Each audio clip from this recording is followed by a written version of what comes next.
Breaking today, after 40 years, my former colleague Lorraine Kelly is now at risk of being sacked by woke ITV as a plot has emerged to get rid permanently as a result of this budget-cutting decision to reduce Lorraine's show to just 22 minutes of content for a short part of the day.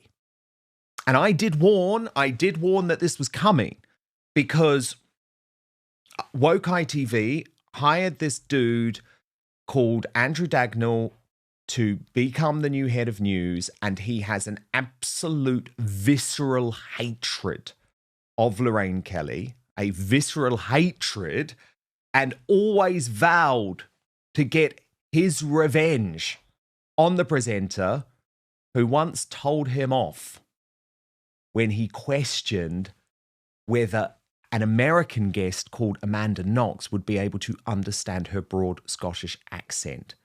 So his revenge is the fact that Lorraine's show has had all of its producers stripped.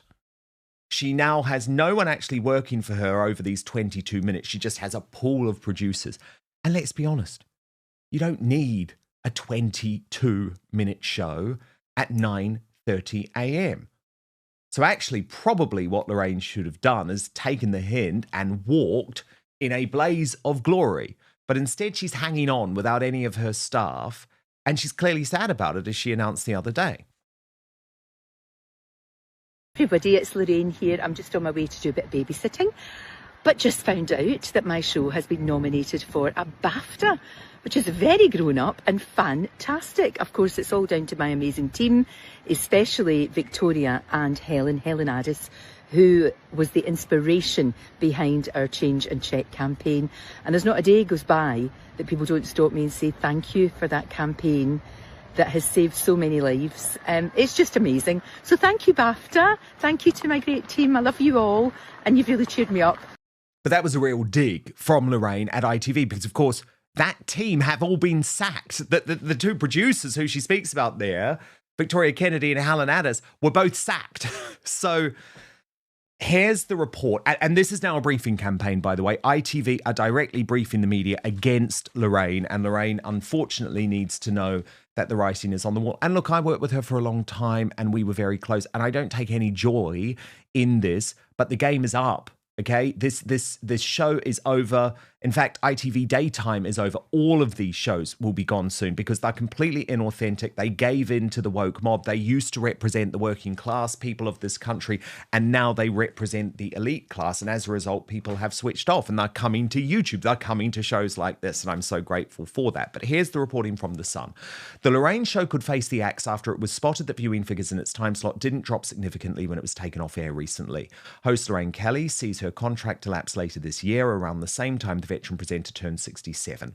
A TV insider said, not having these shows on air has been something of a test of their popularity, and ITV bosses have been watching the viewing figures. Good Morning Britain has just extended into the time slot occupied by Lorraine, and they haven't suddenly seen the number of viewers drop off. In the last week that Lorraine aired on ITV, the show's peak number of viewers hit an average of 627,000 a day compared to Good Morning Britain's average of 760,000 viewers that week. But I mean, when I was there, it would be a disaster if we got less than 1 million. So, the viewers are going, and very soon they'll be well under 500,000.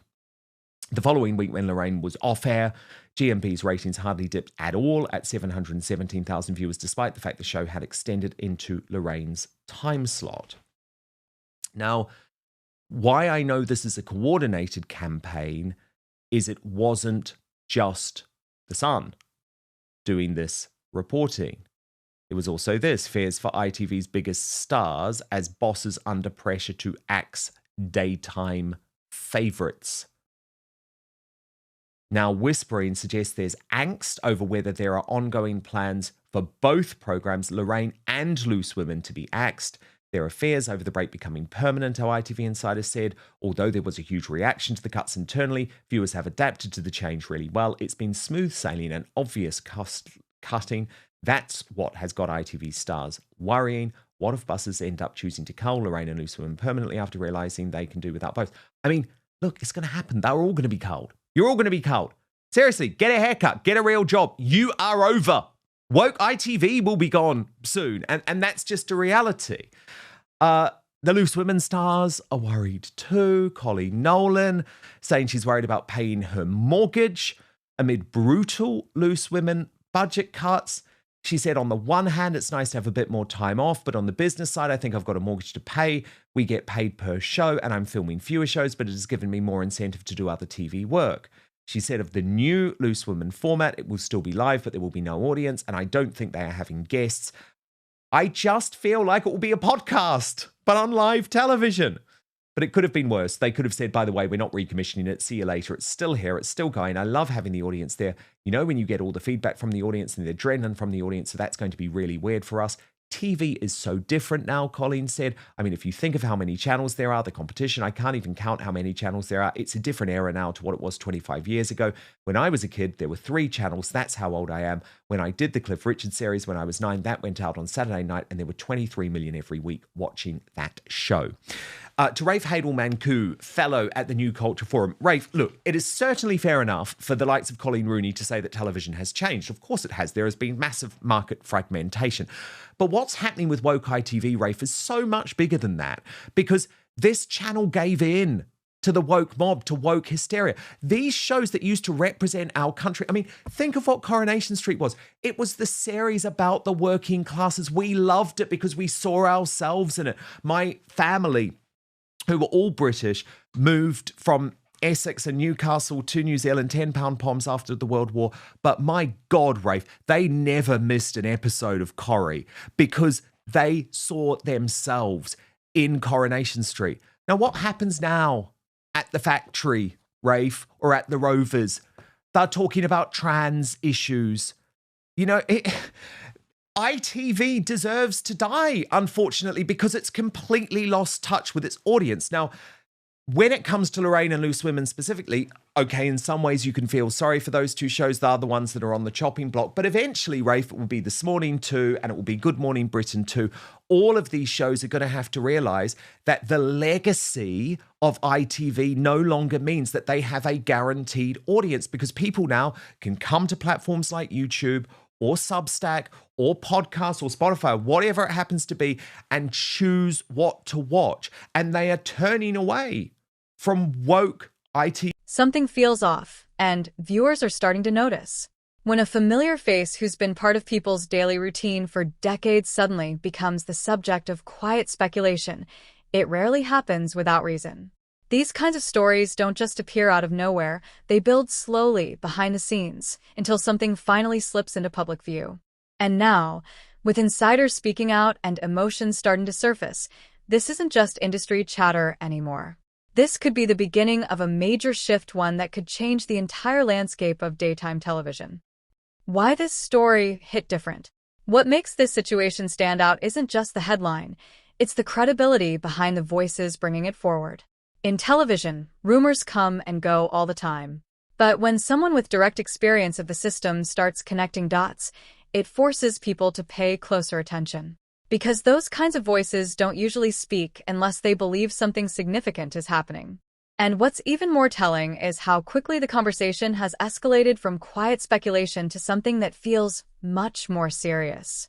That shift doesn't happen unless there's momentum behind. So all that they're doing with having this sort of programming is turning off the very people they should be trying their best to keep hold of. Because who's watching daytime TV? Well, it's the elderly. And the elderly are the last people in this world who want to hear about trans issues, who want to have ethnic minorities foisted into every conversation, who need to have disabled characters everywhere. They know these things turn them off. They are the most conservative demographic of all.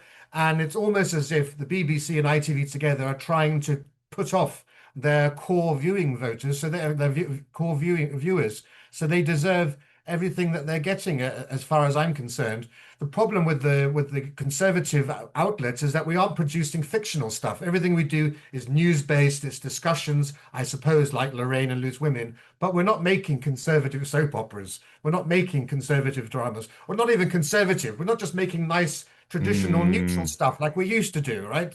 And the thing about Coronation Street was it was funny as well. As far as Yes, I it know, was. Coronation Street hasn't been funny for a long time. So just bring things back to the center. Forget the right-wing politics, forget the left-wing politics. Just entertain people, for goodness sake, without a lecture attached. 100%. I do think Hollywood's starting to realize it, though, Rafe, because much more of the shows that I now see coming out of Trump's America don't have that blatantly woke political ideology connected to it. Because if they do, The pattern most people are missing. To really understand what's going on, you have to zoom out. This may look like a single situation, but it could actually be part of a much wider pattern. Across television, there's been a steady push toward change, new formats, new faces, and a constant drive to stay relevant in a rapidly evolving media environment. But here's the uncomfortable truth. When networks try to modernize, they often start by making difficult decisions about long-standing figures. Not because those figures aren't valued, but because the priorities of the business have shifted. And once that process starts, it rarely stops at just one name. what do you expect from the people of the UK to do? We have had enough. This government and the Muslim Brotherhood private security services, oh, I mean the police. Georgina Burge says, this is in regards to Epsom. Surely they can't keep the victim and her family from speaking much longer. Can they? Well, they always try. They always try to silence the victims. Mob Bob 75 says, every day we say it won't get any worse, then depressingly it gets worse. I lived through the tough 70s. In the 70s we had hope. I don't sense this today. Dogtanyan 3 says they won't answer the questions, this is the police, because they would have to admit who did it and that they are doing nothing about it. And then on the political front, Zozozoid says, as far as I'm concerned, there is only one way out of this mess, and that is to back Rupert Lowe. We need a full Restore manifesto, as the general election will be sooner than 2029. Okay, so a reminder of your Union Jackass nominees on this very busy day. Rafe went for Sir Keir Starmer for proving he is either a liar or incompetent, or most likely both. This is his worst day without any doubt. He also went for the Liberal Democrat MP, Helen Maguire, for disgustingly branding her own terrified constituents as right-wing activists.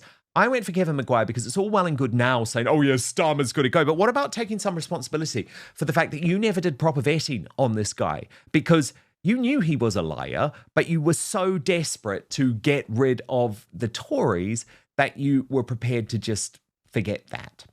Okay, the results are in. I'm going to be honest with you, I predicted this today. I haven't won. Put it that way. Helen Maguire in third place with 3% of the vote.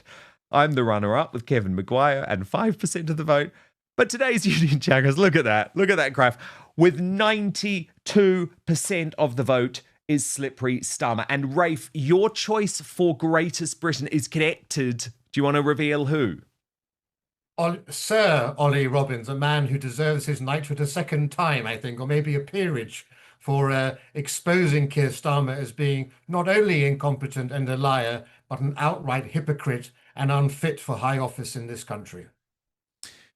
Indeed. Look, I have to say, I've never agreed with what Sir Ollie Robbins did, Rafe, for example, over the Brexit years, where I think he was a dastardly anti-democratic force. But having watched every minute of his evidence today, he did come across as, I would say, competent and believable. And it actually was in stark contrast to when you watch Slippery Starmer on these matters. But look, we're going to keep across this, of course. Who knows what's going to go down in the next 24 hours? Does Starmer find a way to hang on? Rafe Hadelman-Koo, always adore having you here. He is, of course, the Royal Historian YouTube sensation. You have to follow his brilliant channel for all of his excellent videos, and also a fellow at the excellent New Culture Forum. Rafe, thank you so much. We will speak very